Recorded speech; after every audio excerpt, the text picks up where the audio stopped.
Hi friends, Shilpa veg recipes ಚಾನಲ್ಗೆ ಸ್ವಾಗತ. ಚಳಿಗಾಲದಲ್ಲಿ ನಿಂಬೆಹಣ್ಣಿನ ಸೀಸನ್ ಆಗಿರುತ್ತೆ. ಇಂಥ ಟೈಮಲ್ಲಿ ನಿಂಬೆಹಣ್ಣು ಕೂಡ ಕಡಿಮೆ ಇರುತ್ತೆ. ಸೊ ಹಾಗಾಗಿ ನಿಂಬೆಹಣ್ಣುಗಳನ್ನು ತೊಗೊಂಡು ಅದನ್ನು ಜ್ಯೂಸ್ ತೆಗೆದುಬಿಟ್ಟು ಆ ಸಿಪ್ಪೆಗಳನ್ನು ಬಳಸ್ಕೊಂಡು ಹಲವು ರೀತಿಯ ಐಟಮ್ಸ್ಗಳನ್ನು ಮಾಡ್ಬೋದು. ಅದೇ ರೀತಿ ನಾನಿಲ್ಲಿ ನಿಂಬೆಹಣ್ಣಿನ ಸಿಪ್ಪೆಗಳನ್ನು ಕಲೆಕ್ಟ್ ಮಾಡಿ ಇಟ್ಕೊಂಡಿದ್ದೀನಿ. ಈಗ ಇದನ್ನು ನಾನು ಸಣ್ಣದಾಗಿ ಕಟ್ ಮಾಡ್ಕೊಳ್ತಾ ಇದ್ದೀನಿ. ನಾವು ಕತ್ತರಿಯ ಸಹಾಯದಿಂದ ಕೂಡ ಕಟ್ ಮಾಡ್ಕೊಳ್ಬೋದು ಅಥವಾ ಚಾಕುವಿನಿಂದ ಕೂಡ ಕಟ್ ಮಾಡ್ಕೊಳ್ಬೋದು.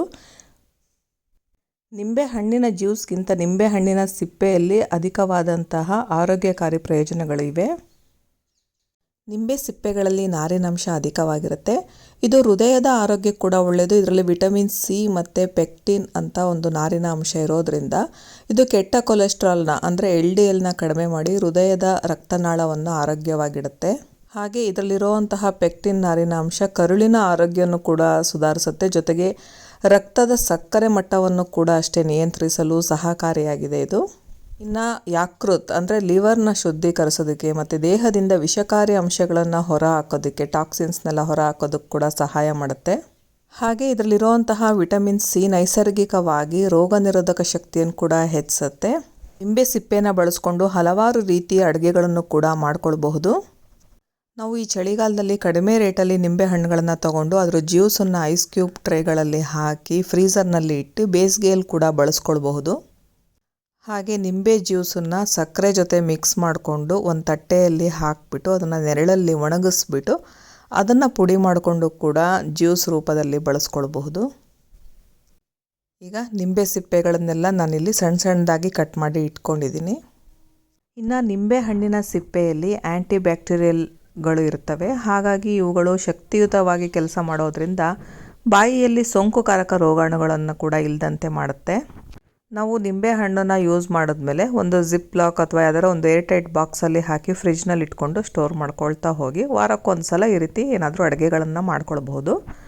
ಫಸ್ಟು ನಾನು ನಿಂಬೆ ಸಿಪ್ಪೆನ ಸಣ್ಣದಾಗಿ ಕಟ್ ಮಾಡಿ ಇಟ್ಕೊಂಡಿದ್ದೀನಿ. ಈಗ ಒಂದು ತಟ್ಟೆ ಮೇಲೆ ಹರಡ್ಕೊಳ್ತಾ ಇದ್ದೀನಿ. ಇದರಲ್ಲಿ ಸ್ವಲ್ಪ ಕೂಡ ನೀರಿನಂಶ ಇರಬಾರ್ದು.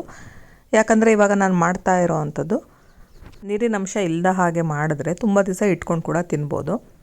ಈಗ ನಿಂಬೆ ಹಣ್ಣಿನ ಸಿಪ್ಪೆ ಅಡುಗೆ ಮಾಡೋದಕ್ಕೆ ರೆಡಿಯಾಗಿದೆ. ಈ ನಿಂಬೆ ಹಣ್ಣಿನ ಸಿಪ್ಪೆ ಜೊತೆಗೆ ನಾನಿಲ್ಲಿ ಉಪ್ಪನ್ನು ಹಾಕ್ಕೊಳ್ತಾ ಇದ್ದೀನಿ. ಪುಡಿ ಉಪ್ಪನ್ನ ಬಳಸ್ತಾ ಇದ್ದೀನಿ. ಒಂದು 3ರಿಂದ 4 ಸ್ಪೂನ್ನ ಹಾಕ್ಕೊಳ್ತಾ ಇದ್ದೀನಿ. ಉಪ್ಪನ್ನು ಹಾಕಿದ್ಮೇಲೆ ನೀಟಾಗಿ ಮಿಕ್ಸ್ ಮಾಡ್ಕೊಳ್ಬೇಕು. ಇನ್ನು ಫ್ರೆಂಡ್ಸ್, ಹೊಟ್ಟೆಯ ಭಾಗದಲ್ಲಿ ಕಂಡುಬರುವಂತಹ ಕ್ಯಾನ್ಸರ್ ಸಮಸ್ಯೆಗೆ ಪರಿಹಾರ ಅಂದರೆ ಏನು ಗೊತ್ತಾ? ಈ ನಿಂಬೆ ಹಣ್ಣಿನ ಸಿಪ್ಪೆಯಲ್ಲಿ ಸಿಗುವಂತಹ ಲೆಮೊನೈನ್ ಅನ್ನೋ ಒಂದು ಅಂಶ. ಇದು ದೇಹದಲ್ಲಿ ಯಾವುದೇ ಕಾರಣಕ್ಕೂ ಕೂಡ ಕ್ಯಾನ್ಸರ್ ಕಾರಕ ಜೀವಕೋಶಗಳನ್ನು ಅಭಿವೃದ್ಧಿ ಆಗದಂತೆ ತಡೆಯುತ್ತೆ. ಹಾಗಾಗಿ ಯಾವುದೇ ಕಾರಣಕ್ಕೂ ನಿಂಬೆಹಣ್ಣಿನ ಸಿಪ್ಪೆಗಳನ್ನು ಮಾತ್ರ ಬಿಸಾಕ್ಬಿಡಿ. ಅದನ್ನು ಹಲವು ರೀತಿಗಳಲ್ಲಿ ಬಳಸ್ಕೊಳ್ಳಿ. ಈಗ ಉಪ್ಪನ್ನು ಹಾಕಿ ಮಿಕ್ಸ್ ಮಾಡ್ಕೊಂಡಾದಮೇಲೆ ನಾನೀಗ ಇದನ್ನು ಏರ್ಟೈಟ್ ಬಾಕ್ಸಲ್ಲಿ ಹಾಕಿ ಇಟ್ಕೊಳ್ತಾ ಇದ್ದೀನಿ. ನಾನಿಲ್ಲಿ 2 ರೀತಿಯ ಅಡುಗೆಗಳನ್ನು ಮಾಡೋದಕ್ಕೆ ಇದನ್ನು ಬಳಸ್ತಾ ಇದ್ದೀನಿ. ಹಾಗಾಗಿ ಒಂದರಲ್ಲಿ ಸ್ವಲ್ಪ ಹಾಕ್ಕೊಳ್ತಾ ಇದ್ದೀನಿ. ಒಂದು 2ರಿಂದ 3 ಸ್ಪೂನ್ನಷ್ಟು ಅದರಿಂದ ನಾನು ಗೊಜ್ಜು ಮಾಡ್ತಾ ಇದ್ದೀನಿ. ಇದನ್ನು ಕೂಡ ಅಷ್ಟೇ ತುಂಬ ದಿವಸ ಇಡೋವಂತಹ ಗೊಜ್ಜನ್ನು ಕೂಡ ಮಾಡ್ಕೊಳ್ತಾ ಇದ್ದೀನಿ. ಒಂದು ನಿಂಬೆಹಣ್ಣಿನ ಸಿಪ್ಪೆಯ ನೀರು ಗೊಜ್ಜು ಮಾಡ್ತಾ ಇದ್ದೀನಿ. ಇನ್ನೊಂದು ಹಾಗೆ ಕಟ್ಟಾಮೀಠ ಸ್ಟೈಲ್ನಲ್ಲಿ ಗೊಜ್ಜು ಮಾಡಿ ಇಟ್ಕೊಳ್ತಾ ಇದ್ದೀನಿ. ಈಗ ಇದನ್ನು ನಾವು ಮುಚ್ಚಿಬಿಟ್ಟು ಇಟ್ಕೊಳ್ಬೇಕಾಗತ್ತೆ. ಪ್ರತಿ ದಿವಸ ಏನು ಮಾಡಬೇಕಂದ್ರೆ ಇದನ್ನು ನಾವು ಸ್ಪೂನ್ನಿಂದ ಮಿಕ್ಸ್ ಮಾಡ್ಕೊಳ್ತಾ ಇರಬೇಕು. ಡ್ರೈ ಸ್ಪೂನ್ನ ಇಟ್ಕೊಂಡು ಇದನ್ನು ಮಿಕ್ಸ್ ಮಾಡ್ಕೊಳ್ತಾ ಇರಬೇಕು. ನೆಕ್ಸ್ಟ್ ಅದೇ ರೀತಿ ನಾನು ಸ್ವಲ್ಪ ದೊಡ್ಡದಾಗಿ ಸಿಪ್ಪೆಗಳನ್ನು ಕಟ್ ಮಾಡಿಕೊಂಡು ಪ್ಲಾಸ್ಟಿಕ್ ಅಥವಾ ಗಾಜಿನ ಡಬ್ಬಿಗೆ ನಾವು ಹಾಕ್ಕೊಳ್ಬಹುದು. ಒಟ್ಟು ಏರ್ಟೈಟ್ ಆಗಿರಬೇಕು ಅಥವಾ ಪಿಂಗಾಣಿ ಕೂಡ ಬಳಸ್ಕೊಳ್ಬೋದು. ಈಗ ಇದಕ್ಕೆ ಉಪ್ಪು ಹಾಕಿಬಿಟ್ಟು ಮಿಕ್ಸ್ ಮಾಡ್ಕೊಳ್ತಾ ಇದ್ದೀನಿ. ನಾನು ಒಂದು ಅರ್ಧ ಹೋಳಲ್ಲಿ 4 ಭಾಗ ಮಾಡಿ ಹಾಕಿದ್ದೀನಿ. ಈಗ ನೆಕ್ಸ್ಟ್ ಡೇ ನಾನೇನು ಸಿಪ್ಪೆನ ನಾನು ಇಟ್ಟಿದ್ದೆ ಅಲ್ಲ, ಇದನ್ನು ತೆಗೆದುಬಿಟ್ಟು ಒಂದು ಸಲ ಡ್ರೈ ಸ್ಪೂನ್, ನೀರಿನಂಶ ಇಲ್ಲದಲೇ ಇರೋವಂತಹ ಸ್ಪೂನ್ನ ತೊಗೊಂಡು ಮಿಕ್ಸ್ ಮಾಡ್ಕೊಳ್ತಾ ಇದ್ದೀನಿ. ಇದೇ ರೀತಿ ನಾವು ಒಂದು 4ರಿಂದ 5 ದಿವಸಗಳ ಕಾಲ ಮಾಡ್ಕೊಳ್ಬೇಕಾಗತ್ತೆ. ನಾವು ಇದನ್ನು ಫ್ರಿಜ್ಜಲ್ಲೆಲ್ಲ ಇಡೋದು ಬೇಡ, ಹೊರಗಡೆನೇ ಇಟ್ಕೊಳ್ಬೇಕು. ಈಗ ಮತ್ತೆ ಮುಚ್ಚಿಬಿಟ್ಟು ಇಡ್ತಾ ಇದ್ದೀನಿ. ಇದೇ ರೀತಿ ನಾವು 4-5 ದಿವಸ ಮಾಡ್ಕೊಂಡ್ಮೇಲೆ ಇದು ಚೆನ್ನಾಗಿ ಉಪ್ಪಿನ ಜೊತೆ ಹೊಂದ್ಕೊಳ್ಳುತ್ತೆ, ಮೆತ್ತಗೆ ಕೂಡ ಆಗುತ್ತೆ. ಆವಾಗ ಇದನ್ನು ನಾವು ಬಳಸ್ಕೊಳ್ಬಹುದು. ನಾನಿಲ್ಲಿ ಫಸ್ಟು ನೀರು ಗೊಜ್ಜು ಮಾಡ್ಕೊಳ್ತಾ ಇದ್ದೀನಿ. ಅದಕ್ಕೆ ನಾನು ಒಂದು 2 ಸ್ಪೂನ್ನಷ್ಟು ನಿಂಬೆಹಣ್ಣಿನ ಸಿಪ್ಪೆನ ಉಪ್ಪಿನಲ್ಲಿ ಬೆರೆತಿದ್ದು ಇದನ್ನು ಹಾಕ್ಕೊಳ್ತಾ ಇದ್ದೀನಿ. ಉಳಿದಿದ್ದನ್ನು ನಾನು ಗೊಜ್ಜು ಮಾಡೋದಕ್ಕೆ ಹಾಕಿ ಇಟ್ಕೊಳ್ತಾ ಇದ್ದೀನಿ. ಈ ನಿಂಬೆಹಣ್ಣಿನ ಸಿಪ್ಪೆ ಗೊಜ್ಜು ಮಾಡುವಾಗ ಚೆನ್ನಾಗಿ ಸಾಫ್ಟಾಗಿರಬೇಕು ನಿಂಬೆಹಣ್ಣಿನ ಸಿಪ್ಪೆ. ಈಗ ನೆಕ್ಸ್ಟ್ ಇದಕ್ಕೆ ಬೆಲ್ಲ ಹಾಕ್ಕೊಳ್ತಾ ಇದ್ದೀನಿ ಮತ್ತು ಖಾರದ ಪುಡಿ ಹಾಕ್ಕೊಳ್ತಾ ಇದ್ದೀನಿ. ಇದಕ್ಕೆ ಸ್ವಲ್ಪ ಬೆಲ್ಲ ಜಾಸ್ತಿನೇ ಹಿಡಿಸುತ್ತೆ. ಈಗ ಇದಕ್ಕೆ ನಾನು ಫಸ್ಟು ನೀರು ಹಾಕಿ ಮಿಕ್ಸ್ ಮಾಡ್ಕೊಳ್ತಾ ಇದ್ದೀನಿ. ನೀರನ್ನ ನೋಡಿಕೊಂಡು ಬಳಸಬೇಕಾಗತ್ತೆ. ನಾನಿಲ್ಲಿ 1 ಸ್ಪೂನ್ ಸಿಪ್ಪೆಗೆ 1 ಲೋಟದಷ್ಟು ನೀರು ಹಾಗೆ 2 ಲೋಟದಷ್ಟು ನೀರನ್ನ ಹಾಕ್ಕೊಂಡಿದ್ದೀನಿ. ಬೇಕು ಅನ್ನೋದಾದರೆ ಇನ್ನೊಂದು ಸ್ವಲ್ಪ ನಿಂಬೆಹಣ್ಣಿನ ಸಿಪ್ಪೆನಾದರೂ ಬಳಸ್ಕೊಳ್ಬೋದು ಅಥವಾ ಒಂದು ಸ್ವಲ್ಪ ನೀರನ್ನಾದರೂ ಎಕ್ಸ್ಟ್ರಾ ಸೇರಿಸ್ಕೊಬೋದು. ಈಗ ಇದಿಷ್ಟನ್ನು ಮಿಕ್ಸ್ ಮಾಡ್ಕೊಂಡು ಆದಮೇಲೆ ಇದಕ್ಕೊಂದು ಒಗ್ಗರಣೆ ಕೊಡಬೇಕು. ಒಗ್ಗರಣೆಗೆ ನಾನು ಫಸ್ಟು ಪ್ಯಾನ್ ಬಿಸಿ ಮಾಡ್ಕೊಂಡಿದ್ದೀನಿ. ಸ್ವಲ್ಪ ಎಣ್ಣೆ ಹಾಕ್ಕೊಳ್ತಾ ಇದ್ದೀನಿ. ನಂತರ ಸಾಸಿವೆ ಮತ್ತು ಒಣಮೆಣಸಿನ್ಕಾಯಿನ ಮುರಿದ್ಬಿಟ್ಟು ಹಾಕಿದ್ದೀನಿ. ಜೊತೆಗೆ ಸ್ವಲ್ಪ ಕರಿಬೇವನ್ನ ಕೂಡ ಹಾಕ್ಕೊಳ್ತಾ ಇದ್ದೀನಿ. ಈ ಒಗ್ಗರಣೆ ಜೊತೆಗೆ ಇಂಗು ಅಥವಾ ಬೆಳ್ಳುಳ್ಳಿ ಯಾವುದಾದ್ರೂ ಒಂದನ್ನು ಹಾಕ್ಕೊಳ್ಬೋದು. ಈಗ ಈ ಒಗ್ಗರಣೆನ ನಾನು ನಿಂಬೆಹಣ್ಣಿನ ಸಿಪ್ಪೆಯ ನೀರುಗೊಜ್ಜಿಗೆ ಹಾಕ್ಕೊಳ್ತಾ ಇದ್ದೀನಿ. ಇದನ್ನು ಮಿಕ್ಸ್ ಮಾಡಿಕೊಂಡು ನಾವಿದನ್ನು ಬಿಸಿ ಬಿಸಿ ಅನ್ನದ ಜೊತೆ ಹಾಗೆ ಮುದ್ದೆ ಜೊತೆಗೆ ಇದನ್ನು ಸರ್ವ್ ಮಾಡ್ಬೋದು. ತುಂಬ ರುಚಿಯಾಗಿ ಕೂಡ ಇರುತ್ತೆ, ಆರೋಗ್ಯಕ್ಕೆ ಕೂಡ ತುಂಬಾ ಒಳ್ಳೆಯದು ಅಂತಲೇ ಹೇಳ್ಬೋದು. ಮತ್ತು ಮಾಡೋದು ಕೂಡ ತುಂಬಾ ಸುಲಭ. ಇದು ನೀಟಾಗಿ ಮಿಕ್ಸ್ ಮಾಡ್ಕೊಂಡ್ಮೇಲೆ ಒಂದು ಸಲ ಟೇಸ್ಟ್ ನೋಡ್ಕೊಳ್ಳಿ. ಉಪ್ಪು ಬೆಲ್ಲ ಏನಾದರೂ ಬೇಕು ಅನ್ನೋದಾದರೆ ಅಡ್ಜಸ್ಟ್ ಮಾಡ್ಕೊಳ್ಬೋದು. ಜೊತೆಗೆ ನಿಂಬೆ ರಸ ಬೇಕು ಅನ್ನೋದಾದರೂ ಕೂಡ ನಾವಿಲ್ಲಿ ಆ್ಯಡ್ ಮಾಡ್ಕೊಳ್ಬೋದು. ಈಗ ಗೊಜ್ಜು ರೆಡಿಯಾಗಿದೆ. ನೆಕ್ಸ್ಟ್ ರೆಸಿಪಿ ಮಾಡೋದಕ್ಕೆ ಒಂದು ಪುಡಿ ಮಾಡ್ಕೊಳ್ಬೇಕು. ಈಗ ಪ್ಯಾನ್ಗೆ ನಾನು ಒಣಮೆಣ್ಸಿನ್ಕಾಯಿ ಹಾಕ್ಕೊಳ್ತಾ ಇದ್ದೀನಿ. ನಾನಿಲ್ಲಿ ಬ್ಯಾಡಗಿ ಮೆಣಸಿನ್ಕಾಯಿನ ತೊಗೊಂಡಿದ್ದೀನಿ. ಒಂದು 5ರಿಂದ 6 ಬ್ಯಾಡಗಿ ಮೆಣಸು ತೊಗೊಂಡ್ರೆ, ಒಂದು 3 ಖಾರಕ್ಕೆ ಅಂತ ಹೇಳಿ ಕಡ್ಡಿ ಖಾರದ ಮೆಣಸಿನ್ಕಾಯಿ ಬರುತ್ತಲ್ಲ ಅದು ತೊಗೊಂಡಿದ್ದೀನಿ. ಅಥವಾ ಗುಂಟೂರಾದರೂ ತೊಗೊಳ್ಬೋದು. ಅಥವಾ ನೀವು ಖಾರಕ್ಕೆ ಯಾವ ಮೆಣಸಿನ್ಕಾಯಿನ ಬಳಸ್ತೀರೋ ಒಣಮೆಣ್ಸಿನ್ಕಾಯಿ ಅದನ್ನು ತೊಗೊಳ್ಬೋದು. ಈಗ ಇದಿಷ್ಟು ಹಾಕಿ ಸ್ವಲ್ಪ ಫ್ರೈ ಆದಮೇಲೆ ಅರ್ಧ ಸ್ಪೂನ್ನಷ್ಟು ಮೆಂತೆ, 3 ಸ್ಪೂನ್ನಷ್ಟು ಸಾಸಿವೆ ಹಾಕ್ಕೊಂಡು ಹುರ್ಕೊಳ್ತಾ ಇದ್ದೀನಿ. ನಾವೇ ಇದನ್ನು ಚಟಪಟ ಅನ್ನಲ್ಲಿವರೆಗೆ ಹುರಿಬೇಕು ಅಂತಿಲ್ಲ, ಜಸ್ಟ್ ಸ್ವಲ್ಪ ಹುರ್ಕೊಂಡ್ರೂ ಕೂಡ ಸಾಕು. ನೆಕ್ಸ್ಟ್ ನಾನಿಲ್ಲಿ ಇಂಗನ್ನು ಸ್ವಲ್ಪ ಹಾಕ್ಕೊಳ್ತಾ ಇದ್ದೀನಿ. ಜಾಸ್ತಿ ಏನು ಹಾಕೋದು ಬೇಡ, ಒಂದು 2 ಚಿಟಿಕೆಯಷ್ಟು ಇಂಗು ಹಾಕಿದ್ರೆ ಸಾಕು. ನಾನಿಲ್ಲಿ ಬ್ಲೂ ಕಲರ್ SSB ಅವರ ಇಂಗನ್ನು ಬಳಸಿದ್ದೀನಿ. ಇದಿಷ್ಟನ್ನು ಹುರ್ಕೊಂಡಾದಮೇಲೆ ಸ್ಟವ್ ಆಫ್ ಮಾಡಿ ತಣ್ಣಗಾಗೋದಕ್ಕೆ ಬಿಡಬೇಕು. ನಂತರ ಮಿಕ್ಸಿ ಜಾರ್ಗೆ ಹಾಕ್ಕೊಳ್ತಾ ಇದ್ದೀನಿ. ಇದ್ರ ಜೊತೆಗೆ ನಾನು ಸ್ವಲ್ಪ ಅರಿಶಿನ ಪುಡಿ ಹಾಕಿ ಪುಡಿ ಮಾಡಿ ಇಟ್ಕೊಳ್ತಾ ಇದ್ದೀನಿ. ಇದು ಸೇಮ್ ನಾವು ಉಪ್ಪಿನಕಾಯಿ ಎಲ್ಲ ಮಾಡ್ತೀವಲ್ಲ ಅದೇ ಮಸಾಲೆನೇ ಇದು. ಈಗ ಪುಡಿ ಮಾಡಿ ಆಗಿದೆ. ನೆಕ್ಸ್ಟ್ ಗೊಜ್ಜು ಮಾಡೋದಕ್ಕೆ ಪ್ಯಾನ್ಗೆ ನಾನು ಸ್ವಲ್ಪ ಎಣ್ಣೆ ಹಾಕ್ಕೊಳ್ತಾ ಇದ್ದೀನಿ. ಎಣ್ಣೆ ಕಾದ್ಮೇಲೆ ನಾನಿಲ್ಲಿ ಕರಿ ಜೀರಿಗೆ ಅಥವಾ ಕಲೋಂಜಿ ಅಂತಾರಲ್ಲ ಅದನ್ನು ಹಾಕ್ಕೊಳ್ತಾ ಇದ್ದೀನಿ. ನೆಕ್ಸ್ಟು ಬೆಲ್ಲನ ಹಾಕ್ಕೊಳ್ತಾ ಇದ್ದೀನಿ. ನಿಂಬೆಹಣ್ಣಿನ ಸಿಪ್ಪೆ ನಾನು ಏನು ಒಂದು ಬಟ್ಲಲ್ಲಿ ತೋರಿಸ್ದೆ ಅಲ್ವಾ, ಅದೇ ಸೇಮ್ ಕ್ವಾಂಟಿಟಿ ಅಳತೆಯಲ್ಲಿ ಬೆಲ್ಲ ಕೂಡ ಹಾಕ್ಕೊಳ್ತಾ ಇದ್ದೀನಿ. ನೆಕ್ಸ್ಟು ಉಪ್ಪು ಹಾಕಿಟ್ಟಿರೋ ಅಂತಹ ನಿಂಬೆ ಸಿಪ್ಪೆನ ಹಾಕಿ ಇದ್ರ ಜೊತೆಗೆ ಬಾಡಿಸ್ಕೊಳ್ತಾ ಇದ್ದೀನಿ. ಚೆನ್ನಾಗಿ ಬೆಲ್ಲದ ಜೊತೆ ಕುದಿಬೇಕಾಗತ್ತೆ ನಿಂಬೆಹಣ್ಣಿನ ಸಿಪ್ಪೆ. ಈ ಗೊಜ್ಜು ತುಂಬಾ ರುಚಿಯಾಗಿರುತ್ತೆ. ಮೊಸರನ್ನದ ಜೊತೆ ನೆಂಚ್ಕೊಂಡು ತಿನ್ನೋದಕ್ಕಂತೂ ತುಂಬ ರುಚಿಯಾಗಿರುತ್ತೆ. ಹಾಗೆ ಬಿಸಿ ಅನ್ನಕ್ಕೆ ಕೂಡ ಅಷ್ಟೇ, ಹಾಗೆ ಕಲಿಸ್ಕೊಂಡು ತಿನ್ನಬಹುದು, ಏನು ಬೇಕು ಅಂತಲೂ ಕೂಡ ಇಲ್ಲ. ಈಗ ನೆಕ್ಸ್ಟು ಉಪ್ಪನ್ನು ನೋಡ್ಕೊಂಡು ಹಾಕ್ಕೊಳ್ಬೇಕು. ಯಾಕಂದರೆ ಆಲ್ರೆಡಿ ನಾನು ಉಪ್ಪನ್ನು ನಿಂಬೆ ಸಿಪ್ಪೆ ಜೊತೆ ಹಾಕಿ ಇಟ್ಟಿದ್ದೆ, ಹಾಗಾಗಿ ಉಪ್ಪನ್ನು ನೋಡಿಕೊಂಡು ಸ್ವಲ್ಪ ಹಾಕ್ಕೊಳ್ಳಿ. ನೆಕ್ಸ್ಟ್ ನಾನೇನು ಗೊಜ್ಜಿನ ಪುಡಿ ಮಾಡ್ಕೊಂಡಿದ್ನಲ್ಲ ಅದನ್ನು ಹಾಕ್ಕೊಳ್ತಾ ಇದ್ದೀನಿ. ಜಾಸ್ತಿ ಏನು ಹಾಕೋದು ಬೇಡ, 1 ಅಥವಾ 1.5 ಸ್ಪೂನ್ನಷ್ಟು ಹಾಕಿದ್ರೆ ಸಾಕು. ಜೊತೆಗೆ ನಾನು ಸ್ವಲ್ಪ ಖಾರದ ಪುಡಿ ಕೂಡ ಹಾಕ್ಕೊಳ್ತಾ ಇದ್ದೀನಿ. ಈಗ ಇದಿಷ್ಟನ್ನು ಹಾಕಿ ಮಿಕ್ಸ್ ಮಾಡ್ಕೊಳ್ತಾ ಇದ್ದೀನಿ. ಇದಕ್ಕೆ ಬೇಕಂದರೆ ಸ್ವಲ್ಪ ಗರಂ ಮಸಾಲ ಕೂಡ ಹಾಕ್ಕೊಳ್ಬೋದು, ಅದು ಕೂಡ ಟೇಸ್ಟ್ ಇನ್ನೂ ಸ್ವಲ್ಪ ಚೆನ್ನಾಗಾಗುತ್ತೆ. ಈಗ ಇದಿಷ್ಟನ್ನು ಚೆನ್ನಾಗಿ ಮಿಕ್ಸ್ ಮಾಡಿಕೊಂಡು ಸ್ವಲ್ಪ ಕುದಿಯೋದಕ್ಕೆ ಬಿಡಬೇಕು. ತುಂಬ ದಿವಸ ಬಾಳಿಕೆ ಬರಬೇಕು ಅಂದರೆ ಇದನ್ನು ಚೆನ್ನಾಗಿ ಕುದಿಸ್ಬಿಟ್ಟು ಬಳಸಬೇಕಾಗತ್ತೆ. ಈಗ ಕುದ್ದಾಗಿದೆ, ನಾನು ಸ್ಟವ್ ಆಫ್ ಮಾಡಿದ್ದೀನಿ. ತಣ್ಣಗಾದಮೇಲೆ ಏರ್ಟೈಟ್ ಬಾಕ್ಸಿಗೆ ಹಾಕಿ ಇಟ್ಕೊಂಡ್ರೆ ಒಂದು 3 ತಿಂಗಳುಗಳ ಕಾಲ ಕೂಡ ಬಳಸ್ಕೊಳ್ಬೋದು. ಫ್ರಿಜ್ಜಲ್ಲಿಟ್ಟರೆ ಒಂದು 5ರಿಂದ 6 ತಿಂಗಳು ಕೂಡ ಬಳಸ್ಬೋದು.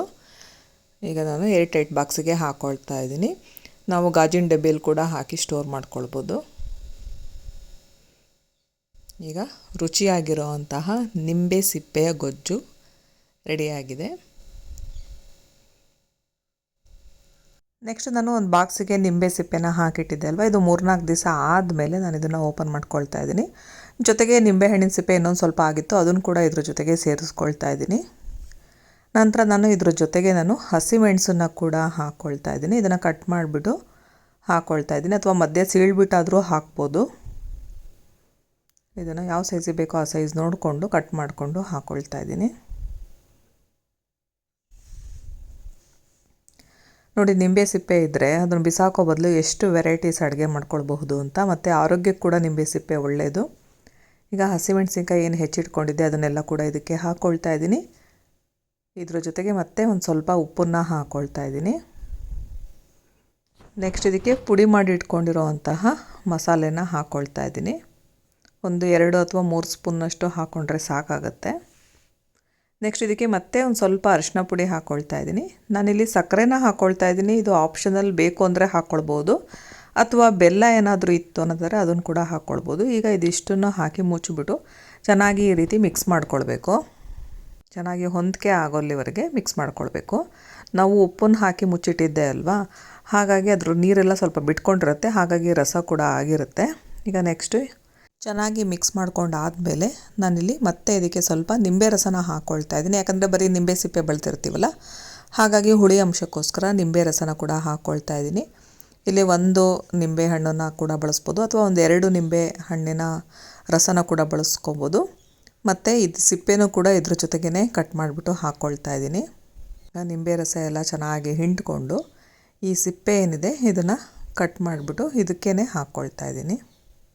ನಿಂಬೆ ಹಣ್ಣಿನ ಉಪ್ಪಿನಕಾಯಿಗಿಂತನೂ ಕೂಡ ಈ ನಿಂಬೆ ಸಿಪ್ಪೆಯ ಉಪ್ಪಿನಕಾಯಿ ಚೆನ್ನಾಗಿರುತ್ತೆ, ಕ್ರಂಚಿ ಆಗಿರುತ್ತೆ ತಿನ್ನೋದಕ್ಕೆ. ತುಂಬ ಏನು ಮೆತ್ತಗೆ ಆ ಥರ ಏನು ಅನಿಸೋದಿಲ್ಲ, ತಿನ್ನುವಾಗ ಟೇಸ್ಟ್ ಡಿಫ್ರೆಂಟಾಗಿ ಚೆನ್ನಾಗಿರುತ್ತೆ. ಈಗ ಒದ್ದೆ ಇಲ್ದಲೇ ಇರೋವಂತಹ ಸ್ಪೂನ್ನ ತಗೊಂಡು, ಅಂದರೆ ನೀರಿನ ಅಂಶ ಇಲ್ದಲೇ ಇರೋವಂತಹ ಸ್ಪೂನ್ನ ತಗೊಂಡು ನೀಟಾಗಿ ಮಿಕ್ಸ್ ಮಾಡ್ಕೊಳ್ಬೇಕು. ನಾವು 3-4 ದಿವಸ ಇದೇ ರೀತಿ ದಿವಸಕ್ಕೊಮ್ಮೆ ಹಂಗೆ ಈ ರೀತಿ ಮಿಕ್ಸ್ ಮಾಡ್ಕೊಳ್ಬೇಕಾಗುತ್ತೆ. ಒಂದು 3-4 ದಿವಸಕ್ಕೆ ಉಪ್ಪಿನಕಾಯಿ ತಿನ್ನೋದಕ್ಕೆ ರೆಡಿಯಾಗಿರುತ್ತೆ. ಮೇಲೆ ಸ್ವಲ್ಪ ಉಪ್ಪನ್ನು ಹಾಕ್ಬಿಟ್ಟು ಮುಚ್ಚಿಡ್ತಾ ಇದ್ದೀನಿ. ಮತ್ತು ನೆಕ್ಸ್ಟ್ ಡೇ ಮತ್ತೆ ಮಿಕ್ಸ್ ಮಾಡ್ಕೊಳ್ತೀನಿ. ಹಾಗೆ ಒಂದು 3-4 ದಿವಸ ಮಾಡಾದಮೇಲೆ ಇದನ್ನು ನಾವು ಅನ್ನದ ಜೊತೆ ಹಾಕ್ಕೊಂಡು ತಿನ್ನೋದಕ್ಕೆ ತುಂಬ ರುಚಿಯಾಗಿರುತ್ತೆ. ಈಗ ನಿಂಬೆ ಸಿಪ್ಪೆಯ ಉಪ್ಪಿನಕಾಯಿ ರುಚಿಕರವಾಗಿ ರೆಡಿಯಾಗಿದೆ. ಆರೋಗ್ಯಕ್ಕೆ ಕೂಡ ಒಳ್ಳೆಯದು. ನೀವು ಕೂಡ ಟ್ರೈ ಮಾಡಿ ಇದನ್ನು. ನೆಕ್ಸ್ಟ್ ಈಗ ನಿಂಬೆ ಸಿಪ್ಪೆನ ಕಟ್ ಮಾಡಿ ಇಟ್ಕೊಂಡಿದ್ದೀನಿ. ನೆಕ್ಸ್ಟು ಟೇಸ್ಟಿಗೆ ಅಂತ ಹೇಳಿ ನಾನಿಲ್ಲಿ ಚಾಟ್ ಮಸಾಲಾನ ಹಾಕ್ಕೊಳ್ತಾ ಇದ್ದೀನಿ. ನೆಕ್ಸ್ಟ್ ಇದ್ರ ಜೊತೆಗೆ ನಾನು ಸ್ವಲ್ಪ ಕಾಳು ಮೆಣಸಿನ ಪುಡಿನ ಕೂಡ ಹಾಕ್ಕೊಳ್ತಾ ಇದ್ದೀನಿ. ನೆಕ್ಸ್ಟ್ ನಾನು ಇಲ್ಲಿ ಉಪ್ಪನ್ನ ಹಾಕ್ಕೊಳ್ತಾ ಇದ್ದೀನಿ. ನಾನಿಲ್ಲಿ ಸೈಂಧವ ಲವಣ ಬಳಸ್ಕೊಳ್ತಾ ಇದ್ದೀನಿ. ನೆಕ್ಸ್ಟ್ ಇದಕ್ಕೆ ನಿಂಬೆ ರಸನ ಹಾಕ್ಕೊಳ್ತಾ ಇದ್ದೀನಿ. ನಿಂಬೆ ರಸ ಒಂದು 2-3 ಸ್ಪೂನ್ನಷ್ಟು ನಿಂಬೆ ರಸ ಹಾಕ್ಕೊಳ್ಬೇಕಾಗತ್ತೆ. ಈಗ ಇದಿಷ್ಟನ್ನು ಹಾಕಿದ್ಮೇಲೆ ನೀಟಾಗಿ ಮಿಕ್ಸ್ ಮಾಡ್ಕೊಳ್ಬೇಕು. ಉಪ್ಪನ್ನ ನೋಡಿಕೊಂಡು ಬೇಕು ಅನ್ನೋದಾದರೆ ಇನ್ನೊಂದು ಸ್ವಲ್ಪ ಹಾಕ್ಕೊಳ್ಬೋದು. ಇದನ್ನು ಚೆನ್ನಾಗಿ ಮಿಕ್ಸ್ ಮಾಡಿಬಿಟ್ಟು ಬಿಸಿಲಲ್ಲಿ ಇಟ್ಟುಬಿಟ್ಟು ಒಂದು 2 ದಿವಸ ಒಣಗಿಸ್ಕೊಂಡ್ಬಿಟ್ರೆ ಕ್ರಿಸ್ಪಿಯಾಗುತ್ತೆ. ಅಡಿಕೆ ತಿನ್ನೋ ಅಂಥವ್ರು ಅದರ ಬದಲಿಗೆ ಇದನ್ನು ನಾವು ತಿನ್ನೋದ್ರಿಂದ ಇದರ ಬೆನಿಫಿಟ್ಸ್ನ ಕೂಡ ತಗೊಳ್ಬೋದು. ಆರೋಗ್ಯಕ್ಕೂ ಕೂಡ ಒಳ್ಳೆಯದು. ಇನ್ನು ಅಡಿಕೆ ತಿನ್ನೋ ಅಂತಹ ಒಂದು ಚಟ ಏನಿದೆ ಅದು ಕೂಡ ಕಡಿಮೆ ಆಗುತ್ತೆ. ನಾನು ಇದನ್ನು ಬಿಸಿಲಲ್ಲಿ 2 ದಿವಸ ಒಣಗಿಸಿ ಇಟ್ಕೊಂಡಿದ್ದೀನಿ. ನೋಡಿ ಇಷ್ಟು ಚೆನ್ನಾಗಿ ಕ್ರಿಸ್ಪಿಯಾಗಿದೆ ಅಂತ. ಇದನ್ನು 8 ಬಾಕ್ಸಿಗೆ ಹಾಕಿ ಇಟ್ಕೊಂಡ್ರೆ ಸುಮಾರು ದಿವಸಗಳ ಕಾಲ ಬಳಸ್ಕೊಳ್ಬೋದು. ನೀವು ಕೂಡ ಈ ನಿಂಬೆ ಸಿಪ್ಪೆಗಳಿಂದ ಈ ರೀತಿ ರೆಸಿಪಿಗಳನ್ನು ಟ್ರೈ ಮಾಡಿ. ನಿಮಗೆಲ್ಲ ಈ ವಿಡಿಯೋ ಇಷ್ಟ ಆಯಿತು ಅನ್ನೋದಾದರೆ ಲೈಕ್ ಮಾಡಿ, ಶೇರ್ ಮಾಡಿ ಹಾಗೂ ಸಬ್ಸ್ಕ್ರೈಬ್ ಮಾಡಿ. Thank you friends.